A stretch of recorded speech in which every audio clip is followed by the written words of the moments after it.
লিবিয়ার এক ছোট্ট শহর থাকতেন আমির আল মাহাদি মনসুর আল গাদ্দাফি। ছোটবেলা থেকেই এক স্বপ্ন লালন করে আসছিলেন তিনি। একদিন মক্কায় গিয়ে হজ পালন করবেন। বছরের পর বছর সেই স্বপ্নকে বুকে ধারণ করে অবশেষে এবার সুযোগ এসেছিল তার। প্রয়োজনীয় কাগজপত্র ঠিক করে দলের সঙ্গে রওনা দেন তিনি সৌদি আরবের পথে। কিন্তু ভাগ্যের এক অদ্ভুত বাঁকে আটকে গেল তার যাত্রা। যখন দলের অন্য সবাই বোর্ডিং পাস হাতে বিমানে উঠছেন, তখন আমিরকে থামিয়ে দেয়া হয় ইমিগ্রেশনে। সমস্যা তার উপাধি আল গাদ্দাফি। লিবিয়ার ইতিহাসে এক সময়ের বিতর্কিত শাসকের সঙ্গে নামের এই মিল আজও কিছু নিরাপত্তা ব্যবস্থায় সতর্ক সংকেত হিসেবে রয়ে গেছে। বারবার অনুরোধ করলেন আমের, বললেন, আমি শুধু হজ করতে যাচ্ছি, দয়া করে আমাকে যেতে দিন।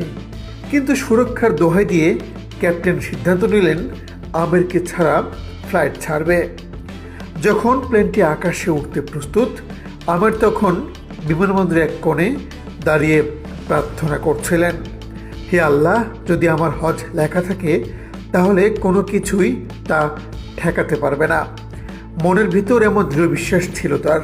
ঠিক তখনই ঘটে এক আশ্চর্য ঘটনা।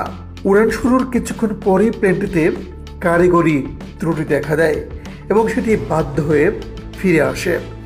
মেরামত শেষে আবার চেষ্টা করা হয়, কিন্তু দ্বিতীয়বারেও সমস্যায় পড়ে ফ্লাইটটি। ফের অবতরণ করতে হয় বিমানবন্দরে। এবার ক্যাপ্টেন যেন কোনো এক অদৃশ্য ইঙ্গিত বুঝতে পারলেন। যাত্রীদের সামনে এসে বললেন, আমি শপথ করছি আমিরকে না নিয়ে আর এক পাও এগোবো না। শেষমেশ কর্তৃপক্ষ আমিরকে ছাড়পত্র দিল। তৃতীয়বারের মতো ফ্লাইট ছাড়ল, আর এবার কোনো সমস্যাই হলো না।